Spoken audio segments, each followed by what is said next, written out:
자, 이번 강좌는 모집단과 표본집단에 대한 이야기를 좀 꾸려나가 보도록 하겠습니다. 또 모르는 용어가 나왔죠.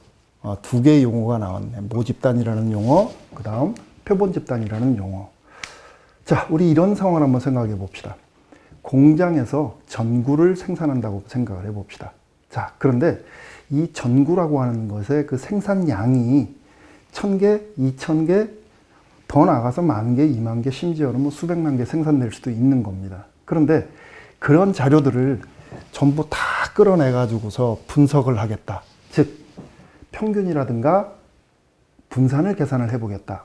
이거는 거의 불가능합니다. 그렇죠? 그래서 우리는 이런 방식을 생각할 수가 있어요.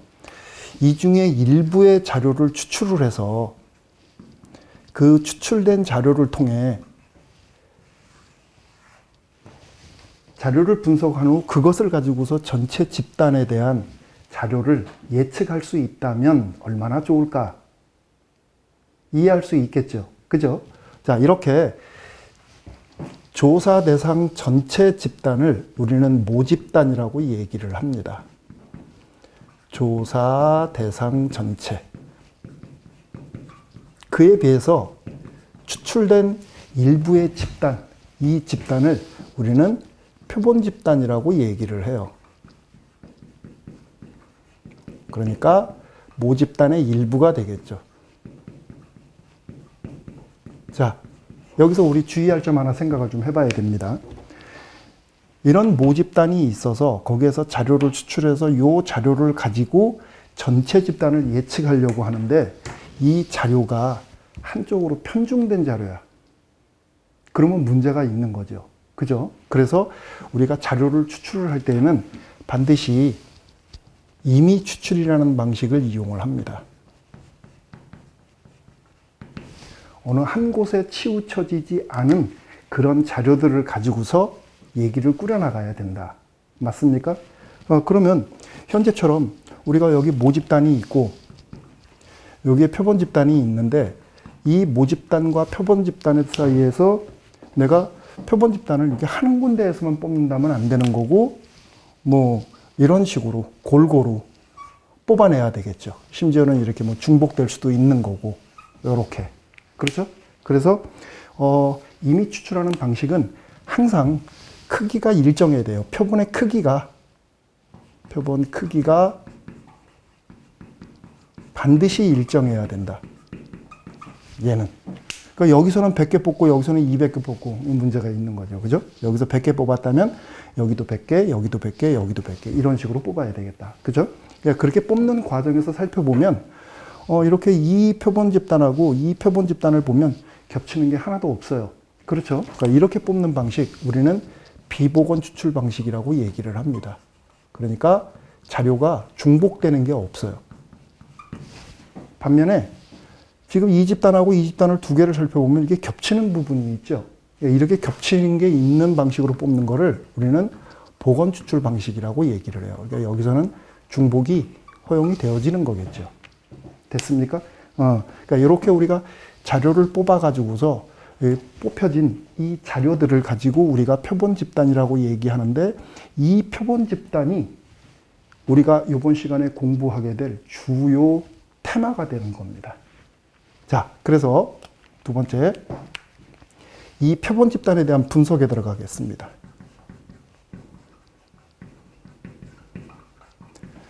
자, 표본 집단에 지금 뽑혀 나와 있는 자료들을 바라다 보면 크기를 우리가 n이라고 한다면 일정하게 n개라고 얘기를 한다면 뽑혀 나와 있는 자료들은 어떻게 되어져 있나요?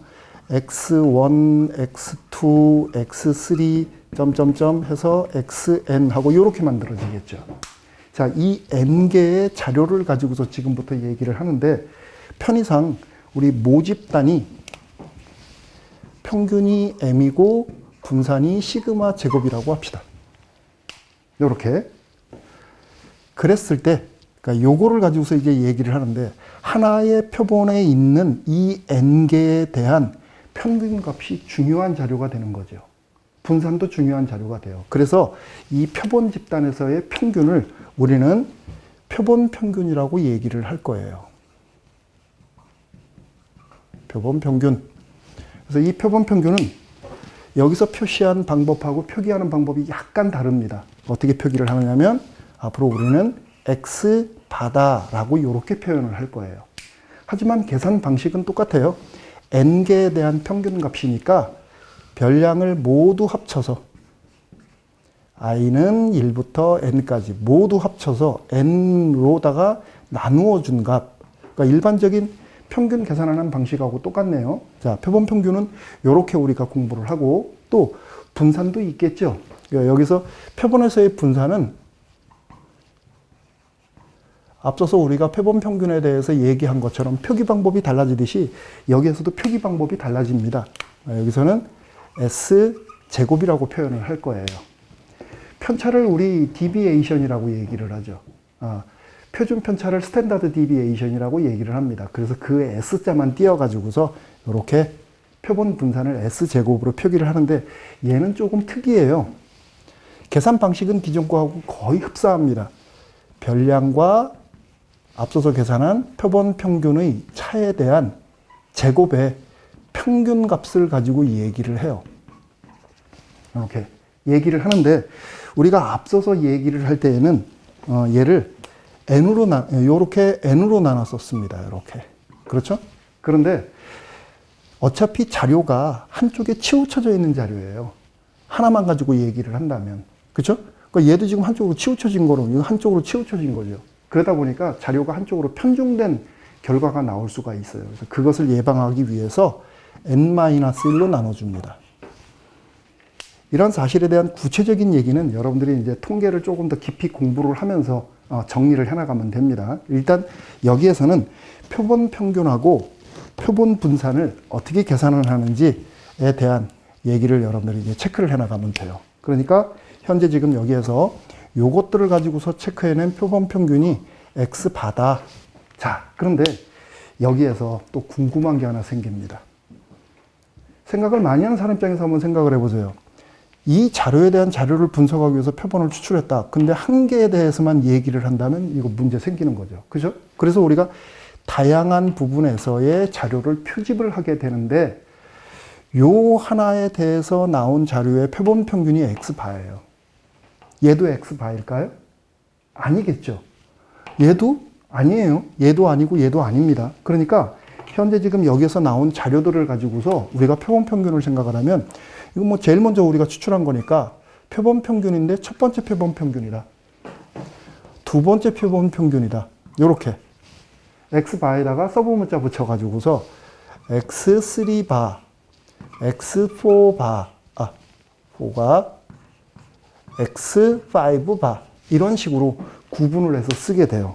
자, 그렇게 되면 누가 봐도 모집단에서 추출된 표본의 개수가 너무 많다가 보니까 거기서 만들어진 이 표본 평균 X바도 상당히 많을 수밖에 없겠구나. 더불어서 표본 분산도 다양하게 많이 나올 수밖에 없겠구나. 이렇게 예측이 가능해지죠. 맞나요? 그래서 여기서 찾아낸 표본 평균이라든가 표본 분산은 변수입니다. 얘들은. 상수값이 아니에요. 그러니까 새로운 자료에 따르는 변수, 새로운 확률 변수라는 얘기가 되는 겁니다. 이해할 수 있겠죠? 너무 많으니까 그것들에 대한 평균이나 분산은 다를 수밖에 없다. 따라서 변수다. 여기까지 여러분들이 이해를 했다면 표본 집단에 대한 이야기는 더 이상 공부할 게 없어요.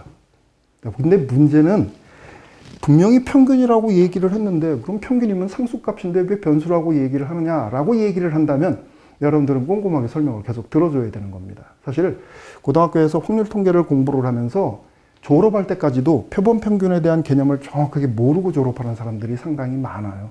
그래서 꼼꼼하게 체크를 해봐야 되고, 자, 아까 우리 얘기한 대로 표본 분산이라고 하는 것은 여러분들이 이제 앞으로 공부해 나가는 과정에서 조금 더 그 확장성을 늘릴 거고, 여기서 우리가 얘기할 것은 이 표본 평균. 이 표본 평균이라고 하는 것에 대해서 여러분들이 정확하게 분석을 하고 정리를 하고 가야 됩니다. 자, 그러면 지금까지의 얘기를 토대로 해가지고서 간단한 예문 하나 좀 보고 갈게요. 자, 예를 들어서 주머니가 있어요. 자, 이 주머니 안에 공이 3개가 들어가 있습니다. 번호가 1, 2, 3 하고 적혀 있어요. 이렇게. 자, 여기에서 우리는 공을 추출할 겁니다. 공을 선택을 할 거예요. 한 번에 하나씩 공을 뽑아가지고서 그 꺼낸 공에 쓰여진 수. 자, 꺼낸 공에 쓰여진 숫자를 별량 X라고 할게요. 그때 그 별량 X에 대한 분포. 그러니까 평균과 분산을 한번 좀 생각을 해보자. 자, 그러면 일단 우리 이런 유형의 문제 접할 때는 앞서서 통계 공부했듯이 뭐 적용해서 해나가면 되겠죠. 자, 별량은, 나올 수 있는 별량은 일단 1 아니면 2 아니면 3 이렇게 나오겠다. 그렇죠? 그러면 그에 따르는 확률 값은 3개 중에 하나 나오는 거니까 3분의 1, 3분의 1, 3분의 1 이렇게 만들어지게 돼요. 그럼 이제 숫자도 간단하니까 우리가 직접 평균을 계산을 해보면 평균이 얼마가 나오나요? 2가 나오겠네요. 그죠? 3분의 6이니까. 그 다음 같은 방식으로 분산을 계산을 하면 3분의 2라고 이렇게 나오게 될 거예요. 그렇죠? 자, 하나씩 꺼냈을 때 이런 방식으로 합니다. 자, 요번에는 하나씩 꺼내는 방식을 동원을 해가지고서 크기가 2인 표본을 추출을 할게요. 자, 크기가 2인 표본 추출을 합니다. 이건 무슨 소리예요? 하나씩 꺼내는데 하나 꺼내서 보고 넣고 다시 또 하나 꺼내서 본다. 여기까지 요 2개 뽑아낸 거에 대한 표본 평균을 우리 X바라고 하겠습니다. 그때 이 X바의 분포는 어떻게 될까? 꺼내서 보고 넣고 이런 작업이니까 따로 얘기하지 않아도 복원 추출 방식이라는 거는 금방 눈에 느낌이 오죠. 여기 지금 이 추출 방식은 복원 추출 방식이에요. 그러면 여기에서 우리가 요거에 대한 분포를 얘기한다. X바에 대해서 여기에 초점을 맞춰가지고서 평균과 분산을 얘기한다. 자, 그럼 상황을 한번 읽어보세요. 내가 여기에서 공을 차근차근 차례대로 한 개씩 뽑는데 맨 처음 뽑은 게 1이 나왔는데 그 공 집어넣고 다시 휘져서 또 꺼냈더니 또 1이 나왔어. 그럴 가능성이 있죠. 그렇죠? 복원 추출이니까. 또 1 나오고 그 다음에 2가 나오고 1 나오고 그 다음에 3 나오고 이런 식으로 해가지고서 3까지 나올 수 있는 종류의 가지수는 9가지가 되어지게 돼요. 맞나요? 중복순열이죠. 그래서 얘는 3의 2 모두 9가지가 만들어지게 돼요. 이 종류의 가지수가 모두 9가지입니다. 그럼 그 9가지에 대해서 표본 평균을 한번 체크를 해봐야지. 자, 표본 평균은 어떤 종류들이 만들어지나 얘 가지고서 표본 평균을 잡아보면 별량의 총합 나누기 표본의 크기, 그러니까 2분의 1 플러스 1 나올 수 있겠다. 표본 평균 1 나올 수 있어요. 이렇게 나오는 경우는 1.5가 되는 거죠. 이렇게 나오는 거는 2가 되어지는 거고, 그런 식으로 따지면 0.5씩 해가지고서 이렇게 3까지 표본 평균이 종류별로 5가지가 나올 수가 있어요. 자, 그랬을 때 이들에 대한 확률 분포표를 한번 작성을 해보는 거예요. 표본 평균 X바 해서 확률 값은 이렇게 나오는 경우는 이거 한 가지밖에 없죠. 그죠? 그러니까 9가지 중에 한 가지. 같은 방식으로 3 나오는 경우도 이거 한 가지밖에 없어요. 그러니까 9분의 1 이렇게. 1.5가 나오는 경우는 1, 2 아니면 2, 1 나오는 경우 2가지밖에 없죠. 그러니까 9분의 2 그런 식으로 9분의 3, 9분의 2 이렇게 우리는 체크를 해줄 수 있는 겁니다. 합치니까 어때요? 1 이렇게 되어지게 되는 거죠. 자, 이게 표본 평균 X바의 분포입니다. 요게. 그러면 얘를 토대로 해가지고서 평균 계산해 봐야지. 자, 표본 평균 X바의 평균은 뭘까? X바의 평균. 별량이 X바일 때 평균값 계산하는 거예요. 그러면 일반적으로 우리가 평균값 계산할 때 어떻게 합니까? 별량 곱하기 확률. 별량 확률 곱해가지고 쫙 보태주면 되는 거죠. 그죠? 그렇게 해서 계산을 하면 얘는 2가 나와요. 뭐 계산하기 쉬운 거니까 여러분들이 직접 해보시고. 그러면 표본 평균에 대한 분산은 어떻게 될까? 얘는 같은 방식으로 계산을 해주면 3분의 1이 나와요. 이렇게. 자, 여기까지 우리가 계산을 할 수 있다면 이제 어느 정도는 표본 집단에 대한 또는 표본 평균에 대한 의미를 정확하게 파악하고 있는 거다. 자, 그런데 여기에서 이제 우리가 따져볼 게 있어요. 아까 우리가 뭐라고 얘기를 했느냐면 모집단에 대한 자료가 너무 많아서 일부를 뽑는다.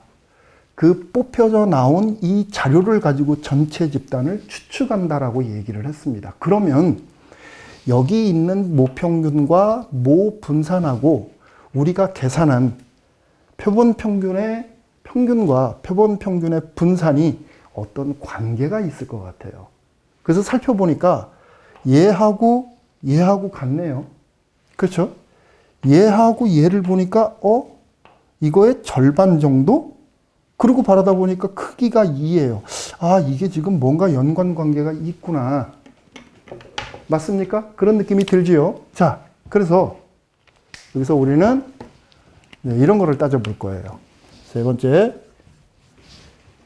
표본 집단에 대한 분포를 모집단으로부터 한번 체크해 보는 겁니다. 자, 표본 집단의 분포.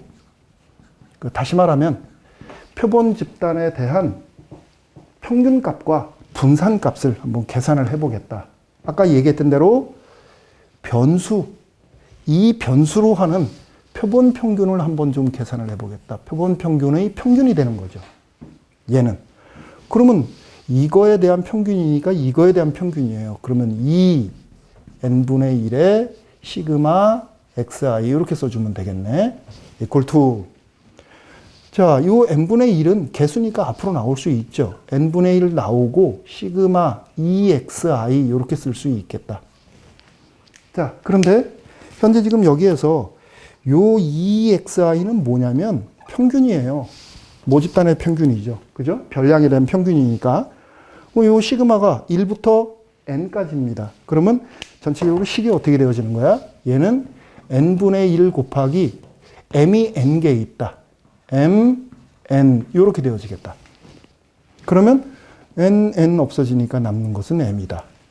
아, 그러니까 표본 평균의 평균은 모집단의 평균하고 같다. 여기서 확인이 됐어요. 이렇게. 그렇죠. 그러면 이번 또 분산을 한번 얘기해 보는 거야. 표본 평균이라고 하는 이런 변수에 따르는 분산은 똑같이 v n분의 1에 요게 지금 그대로 들어가야 되죠. 시그마 xi 이렇게 들어가 주게 됩니다. 그러면 별량에 붙어 있는 개수는 제곱돼서 앞으로 나온다 그랬죠. 그러니까 n제곱분의 1 그리고 시그마 vxi. 자, 얘는 또 뭡니까? 얘는 모집단의 분산이죠. 그러니까 시그마 제곱이에요. 그렇게 되면 그 상수값이 시그마하고 묶여져 있으니까 n개. 그래서 n분의 1 곱하기 시그마 제곱이 n개 있다. 이렇게 되어지겠다. 그러면 여기 n 없어지니까 여기 참 n제곱으로 나온 거죠. n제곱. 그래서 하나씩 없어지고 나면 남는 게 n분의 시그마 제곱. 이렇게 되어지겠다. 됐습니까? 그러니까 지금 현재 얘하고를 바라다 보면 아까 우리가 본 대로 표본의 크기라고 하는 것이 분산을 계산할 때 영향을 줍니다. 얘를 표본의 크기로 나누니까 이렇게 되어진다. 확인됐나요? 자, 우리가 앞으로 많이 이용을 할 겁니다. 여기다가 정리할게요. 모집단에서 표본의 크기가 n인 표본 집단을 추출을 하면 그 속에 들어가 있는 자료 n개에 대한 표본 평균은 x바다. 그런데 이 표본 평균은 별량이다. 그래서 그 별량에 대한 평균을 계산을 하면 모집단에서의 평균과 같고 표본 평균의 분산은 모집단에서의 분산을 표본의 크기로 나눈 값과 같다. 이렇게 체크합니다. 이렇게. 그러면 얘하고를 이렇게 비교를 해보면 뭔가 통하는 게 있는 거죠. 그렇죠? 그러니까 이렇게 나왔다라고 한다 그러면 얘를 통해 가지고 이거에 대한 추측이 가능해지는 거죠. 또 얘를 가지고 있다 그러면 내가 어떤 형태의 표본을 뽑던 이미 추출 방식만 적용이 되어졌다면 그대로 적용할 수 있다. 얘기가 이렇게 되겠다. 됐습니까? 자, 이렇게 해서 표본 집단에 대한 분포에 대해서 얘기를 했어요. 자, 그러면 모집단하고 표본 집단하고의 내부적으로 들어가서 좀 더 자세한 분석이 좀 필요합니다. 그래서 자, 네 번째. 모집단하고 표본 집단에 대한 관계를 한번 모색을 해볼게요. 자, 모집단과 표본 집단 관계. 자, 멀리 가지 말고 우리 조금 전에 이 예제에서 다루었던 이 두 개의 내용을 가지고서 확인을 한번 해볼게요. 한 번에 하나씩 그냥 뽑혀 나온 이런 모집단하고 두 개의 표본을 추출해 가지고서 얘기한 이 표본 집단하고 얘하고 얘하고를 가지고서 비교를 한번 해볼게요. 자, 예제에서 첫 번째 경우가 바로 모집단에 관련된 얘기예요. 모집단. 그 다음 두 번째 이야기가 표본 집단에 대한 이야기입니다. 물론 집단의 크기는 2죠. 자, 이랬을 때 이 집단의 분포 그래프하고 이 집단의 분포 그래프를 한번 좀 비교를 해볼게요. 자, 모집단에 대한 분포 그래프는 이렇게 그려지겠다. 이렇게 x에 대해서 1, 2, 3 있으면 그에 따르는 확률 값이 3분의 1로 모두 동일하네요. 이렇게. 그래서 3분의 1, 3분의 1, 3분의 1 이렇게 동일합니다. 그렇죠? 표본 집단은 어때요? 자, 표본 집단에서는 표본 평균 x바에 대해서 1, 2, 3 그리고 중간에 1.5, 2.5도 있습니다. 그러니까 그에 따르는 확률 값들을 우리가 체크를 해보면 9분의 1, 9분의 2, 9분의 3, 9분의 2, 9분의 1 하고 이렇게 만들어지게 돼요. X에 대한 자료에 대한 원단 자료에 대한 확률 분포 그래프, 표본을 추출한 표본 집단에 대한 확률 분포 그래프 두 개를 한번 좀 비교를 해보세요. 자료의 개수가 적어서 그런지 이거 지금 분포 자체가 정규 분포인지 아닌지 잘 모르겠어요. 맞나요? 이 상태에서는 얘가 정규 분포일까? 아닐까? 잘 모르겠어요. 그런데 이 그래프를 지금 바라다 보니까 대충 생긴 게 이런 식으로 생겼어요. 그렇죠? 단지 두 개만 뽑아가지고 만들어낸 분포인데 좌우 대칭형 모양이 만들어지게 돼요. 근데 여기서 만일에 우리가 표본을 3으로 했다. 3개로 할 수 있죠. 그지? 3번 꺼내서 보고 넣고 꺼내서 보고 넣고 이런 작업을 3번 하는 거니까 할 수 있어요. 표본을 4개로 했다. 가능할까요? 역시 가능합니다. 10번도 가능해요. 100번도 가능하고 1000번도 가능한 겁니다. 표본의 크기를 추출하는 거는. 그런데 그렇게 해나간다라고 치면 벌써 우리가 2개짜리 표본만 추출했는데 불구하고 좌우 대칭형이네. 그렇죠? 그래서 우리는 정규 분포가, 모집단이 정규 분포든 아니든 상관없이 표본 집단은 정규 분포일 가능성이 아주 높아요. 아주 높습니다. 오케이?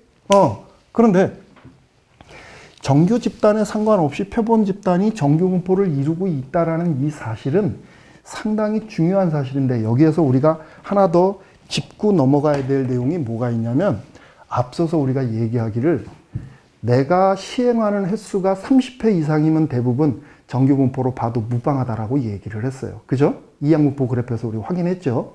50번 됐더니까 거의 종 모양 그래프가 나오는 거는 확실합니다. 그죠? 그래서 이렇게 표본 집단에 대한 그래프를 살펴봤을 때 표본 집단의 그래프가 얘가 대칭형이다. 몇 번 안 했는데도 불구하고 얘 지금 좌우 대칭형이에요. 그쵸? 그러니까 이렇게 좌우 대칭형으로 표시가 되어져 버리게 되면 표본의 크기가 30 이상이면 이건 정규분포로 본다. 근데 만일에 이 그래프가 비대칭형으로 나왔어요. 비대칭형이면 사실 정규분포라고 보기가 조금 애매하죠. 그럼에도 불구하고 만일에 시행 횟수가 50번 이상이라고 한다 그러면 그냥 정규분포로 봐버리는 겁니다. 됐습니까? 자, 그러면 이 자료에서 정규분포인지 아닌지 모르는데 표본 집단이 정규분포가 나왔다라는 이야기는 원래 집단이 정규분포일 가능성이 아주 높다라는 얘기가 되는 겁니다. 맞나요? 실제로는 정규분포인지 아닌지 잘 모르겠는데 표본 집단에 대한 구조를 통해 가지고서 정규분포임을 확인할 수 있다. 됐죠? 또 표본의 크기가 30 이상이면 대칭형 정규분포. 표본의 집단의 크기가 비대칭형일 때는 50개 이상을 가지고서 정규분포라고 봐도 무방하다. 결론부터 얘기를 하면 표본 집단은 모집단의 정규분포 여부에 상관없이 그냥 정규분포라고 보면 돼요. 우리 고등학교 과정에서는. 이해되겠습니까? 자, 그래서 이런 예문을 우리가 한번 좀 생각을 해볼 필요가 있어요. 간단한 예문입니다. 자, 별량을 가지고서 체크를 해봤더니 얘가 정규분포 70에 12의 제곱을 따른대요. 자, 이 모집단에서 표본을 추출하겠습니다. 표본을 추출을 하는데 표본을 36개를 추출을 하겠습니다. 그래서 그 36개에 대한 표본 평균을 X바라고 할게요. 그때 이 표본 평균의 분포를 밝히고, 분포를 밝힌다라는 이야기는 평균과 분산 구하라는 얘기죠. 이 표본 평균에 대한 평균과 분산, 그리고 표본 평균이 74 이상 되어질 확률을 한번 계산을 해봐라. 자, 이런 문제. 그러니까 지금까지의 내용을 우리가 다 이해하고 잘 따라왔다면, 그럴 가능성이 높아요. 별로 그렇게 어려운 게 아니니까. 자, 그러면 첫 번째, X바의 분포부터 한번 파악을 해봅시다. 표본 평균의 분산을 이야기를 하고, 또 표본 평균에 대한 평균을 얘기를 해주면 돼요. 거꾸로 얘기했네요. 표본 평균의 평균과 표본 평균의 분산을 얘기해주면 되겠다. 그런데 모집단하고 표본 집단 사이에는 이렇게 되면 이렇게 된다고 얘기했잖아. 그렇죠? 그러니까 간단하게 표본 평균의 평균은 70이다. 분산은 12의 제곱을 표본의 크기 36으로 나눠주면 되겠다. 그렇죠? 그러면 6분의 12의 제곱이니까 2의 제곱, 그래서 4 이렇게 되어지겠다. 표본 평균 X바의 분포입니다. 이게 됐죠? 자, 그 다음 두 번째 우리가 할 일은 표본 평균이 74 이상 되어질 확률을 한번 좀 계산을 해보자. 그러니까 표본 집단에 대한 얘기를 하는 겁니다. 전체 집단에 대한 이야기가 아니라. 자, 그런데 이런 확률 값을 얘기를 할 때는 우리 정규분포로 바꾸어서 그것을 통해서 표준화시키는 거죠. 그죠? 그럼 얘를 지금 표준화시켜서 얘기를 꾸려나가야 된다는 얘기인데, 일반적으로 표준화된 확률 변수 Z는 이렇게 계산을 하는 거죠. 시그마분의 X-M으로. 그렇죠? 그런데 이렇게 지금 잡아주게 되면 표본 평균에 대한 분포는 이렇게 표시가 되어져요. 변화가 생겼어요. 그죠? 그러니까 평균 M의 표본 평균 N분의 시그마 제곱으로, 표본 평균의 분산은 N분의 시그마 제곱으로 이렇게 바뀌게 되는 겁니다. 그러니까 얘도 바뀝니다. 별량은 X바로 바뀌고 평균, 그리고 분산은, 편차는 루트 N분의 시그마하고 이렇게 바뀌게 돼요. 그러니까 형식이 바뀌었으니까 거기에 맞춰가지고서 우리가 읽어나가야 되겠다. 그렇죠? 자, 그러면 거기에 맞추어서 얘를 표기를 해봅니다. 그럼 얘는 P, X바 이렇게 써주게 되면 Z로 바뀌는 거고, 그랬더니, 선생님, X일 때는 Z지만 X바니까 Z바 돼야 되는 거 아닙니까? 아니에요. 표준 정규분포로 바뀔 때는 무조건 Z라는 확률 변수를 이용을 합니다. 항상. 그래서 계산을 해주면 표본 평균 74 마이너스 평균 70, 그리고 여기서 계산한 표본 평균의 평균, 표본 평균의 분산에서 편차를 계산하면 2 됐죠? 그래서 계산을 해주게 되면 PZ가 2가 되어지겠네요. 2 이상일 때. 그럼 요거 계산하기 위해서 표준 정규분포 그래프 반드시 그려봐야죠. 0을 기준으로 좌우 대칭.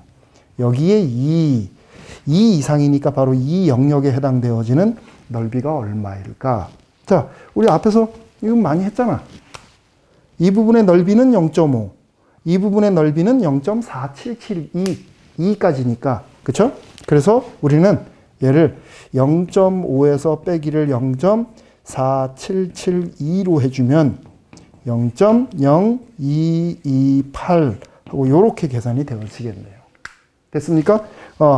표본 평균이라고 하는 새로운 변수, 표본 집단의 평균인 표본 평균을 새로운 변수로 해서 그에 따르는 분포가 어떤 식으로 만들어지고 모집단과는 어떤 표현 방식의 차이가 있는지 꼼꼼하게 체크하고 잘 알아봐야 돼요. 자, 오늘 강의는 여기까지 하도록 하겠습니다. 수고했습니다.